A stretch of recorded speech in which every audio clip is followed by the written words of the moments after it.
welcome back to the vlog. Thank you so much for all the love and support on my last home renovation video. And don't worry, there is definitely going to be more renovations coming up in the future. But today's video is going to be all about resetting my life for 2026. If you can tell, even over here, just a little bit on my dining table, that has been actively my office since our portable AC and heating machine broke in our attic. If you've been following along my channel, you know that the attic used to be my husband Isaiah's office first. Then he came downstairs and used the guest bedroom. I moved my office upstairs and made a little reading nook up there. And now the AC and heating portable machine is out. So nobody can use that space right now. It either gets extremely cold or extremely hot upstairs. So we need to finance a new one. But until then, Isaiah moved his office to the basement and I am going to move my office into our guest bedroom.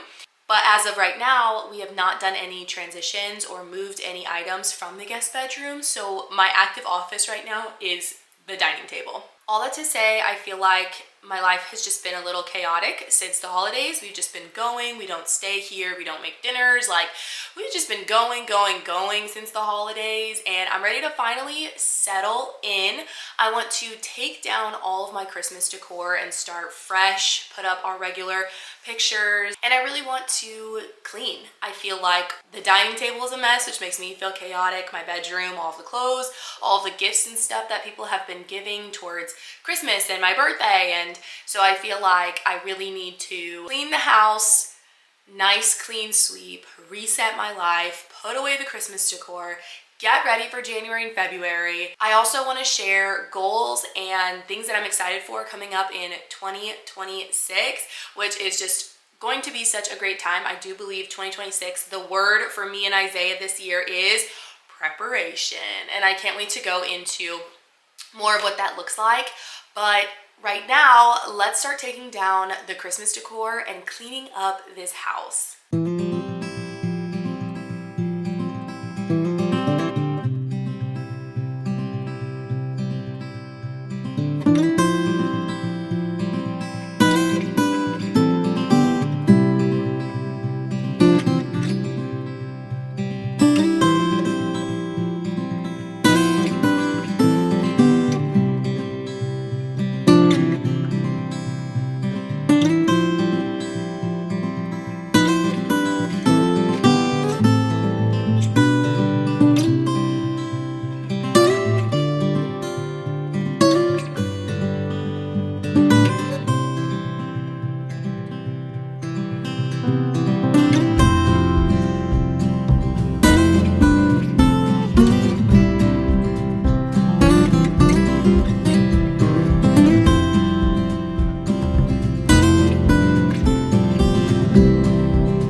just crossed over from mid-20s to late 20s.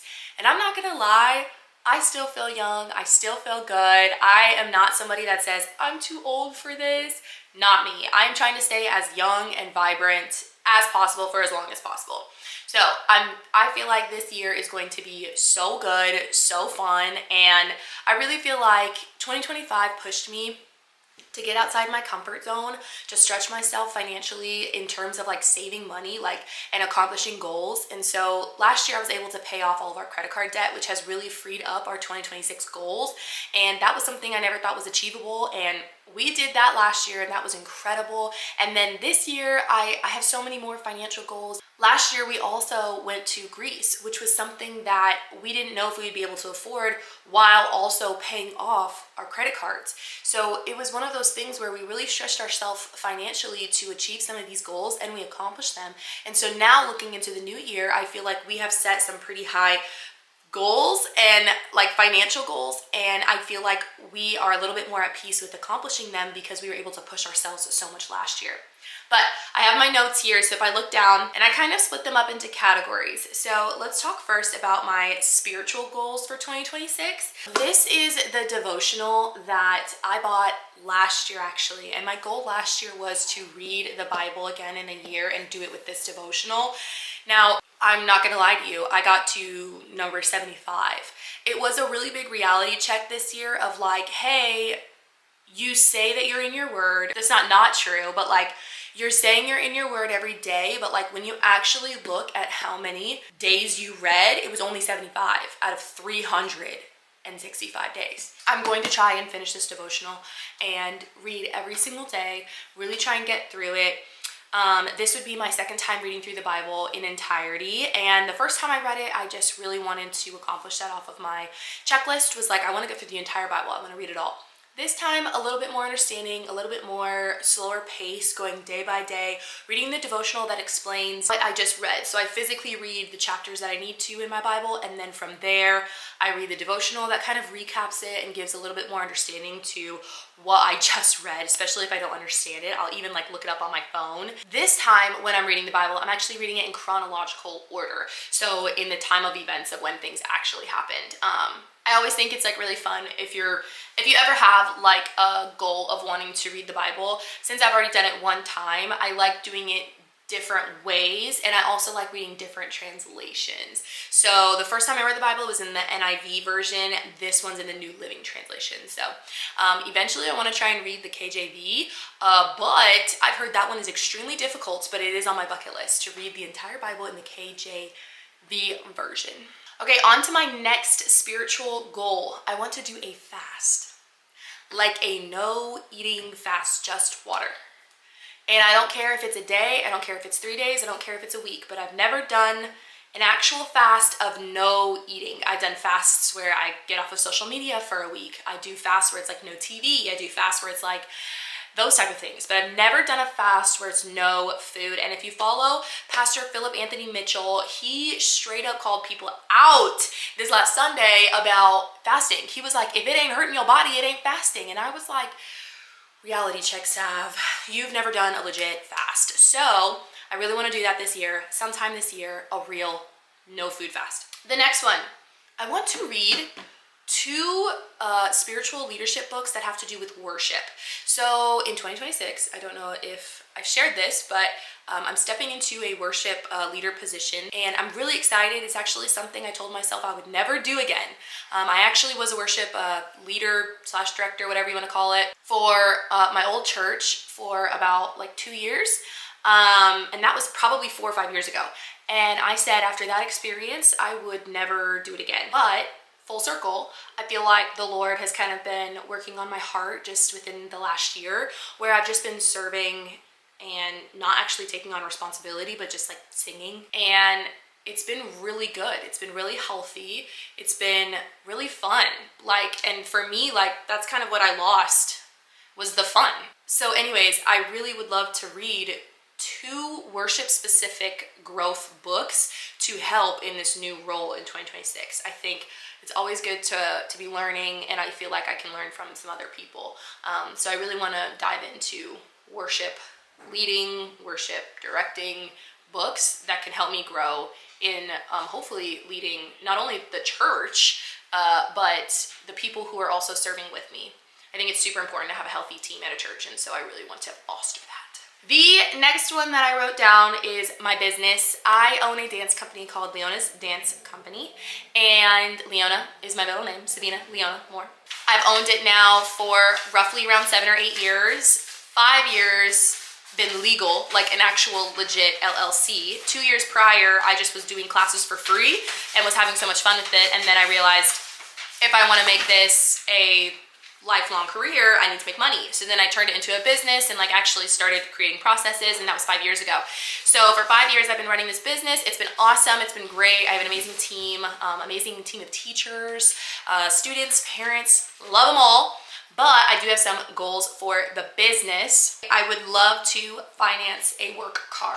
I don't know how to do that. I just know people do that. I would love to find 2 more dance instructors, hip hop and acro. I would also love to create a step-by-step guide for how to basically franchise my dance studio. Not to say I'm going to franchise my dance studio. It's more so to help me train other people, like teachers that would like more hours and stuff, and give them more roles and jobs to do at the studio versus everything relying on me. We are getting to a point at the dance studio where I am no longer at like a capacity point of like, I'm forgetting to do things because there's so much on the plate to do. If I were to write everything down that would need to happen for the dance studio to run smoothly, I think it would be so much easier to be like, hey, in the month of May, I need XYZ. I need you to do XYZ so that in 3 months, this job is accomplished. So I would love to do that, and my sister really encouraged me to do that. She owns a nonprofit in Mexico, and they're called Learning Centers, and she actually has 3 different locations. So she had to make this essential like process, step-by-step guide on exactly what needed to happen so she could replicate her first learning center to another location. And so genuinely, I really want to do that this year, and I know it'll take a lot of time, but I think it could be absolutely worth it to maybe take some things off of my plate and encourage other teachers, admin, whoever, encourage other employees to take on some more responsibility. On to my next set of goals, which would be personal goals. So in the personal goals category, I actually am going to sit down with Isaiah, and we're going to talk about like our marriage specific goals that we need to work on.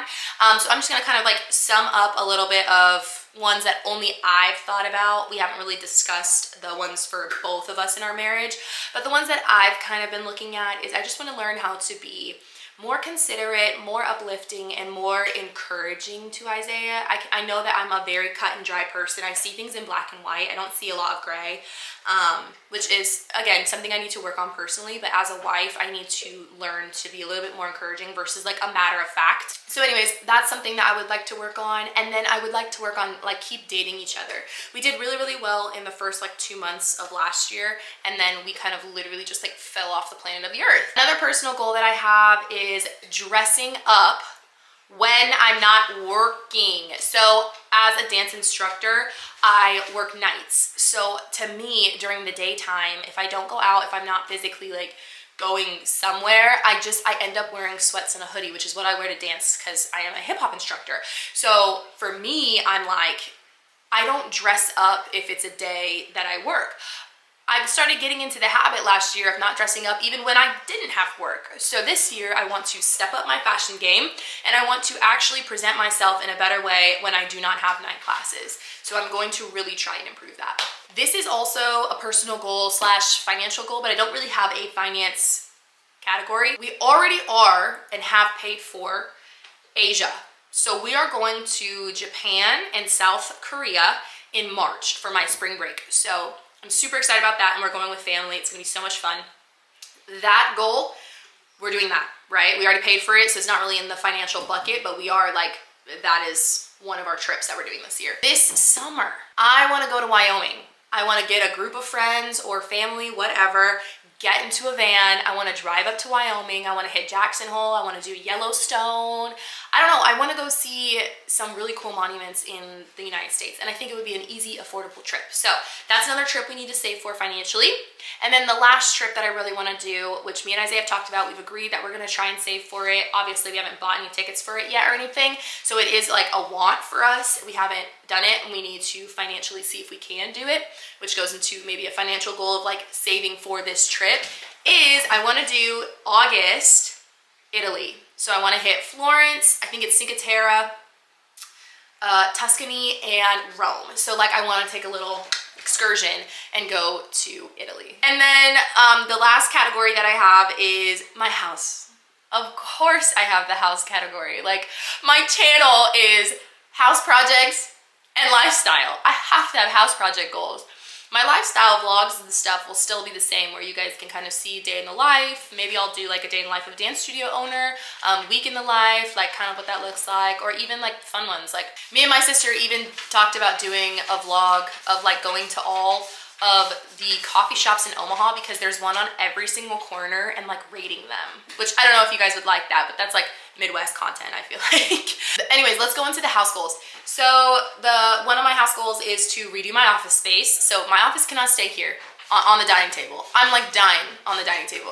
And then I want to paint our staircase. I don't even want to show you what that looks like because the dogs have destroyed it. So that needs to happen. I want to fill in my beams. So if you watch my 2-year renovation video, I told you there's like holes in my beams because we had to cut them because they started warping, and I need to fill them in. And you guys had some great suggestions. I'm gonna try them. And then I need to paint all of the caulk and trim that I did as well to put these beams up. I had to take off the trim, then I put them back up, then I caulked them. It's all turning yellow now. The caulk is all turning yellow, so I need to paint all around that. This year I want to buy new furniture. My sofa in my living room, I've had that joker maybe 6-7 years. I'm ready for that to be our basement couch. I want to buy a new one. Same thing with the rug. Don't ever get a white rug. White rugs, that probably got destroyed week 2. Week 2. Want a new rug. New coffee table, that joker was free. And I just painted it black.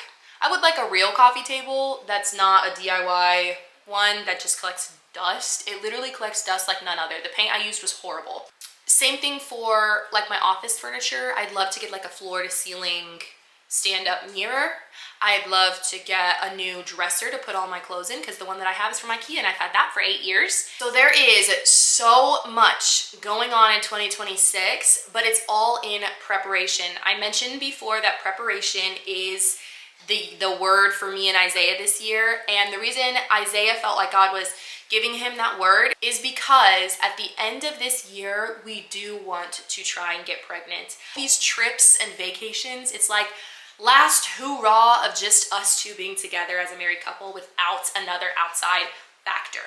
So we're really going to dive in on like having fun together in this marriage in 2026. We are like, even my office will be converted into the nursery. So everything that I do to my office, a lot of that stuff, dresser, all that, it's all going to be within the color scheme and vision of the nursery that it'll eventually turn into. I literally cannot believe my camera just died. That was insanity. Anyways, those are my goals for 2026, and I'm sure more will come up, but those are the main ones that I wanted to share with you guys today. Thank you so much for watching this week's video. I'm so excited to continue 2026 with you all. Please like, subscribe, and comment below what are some of your goals for 2026. I'll see you guys next week.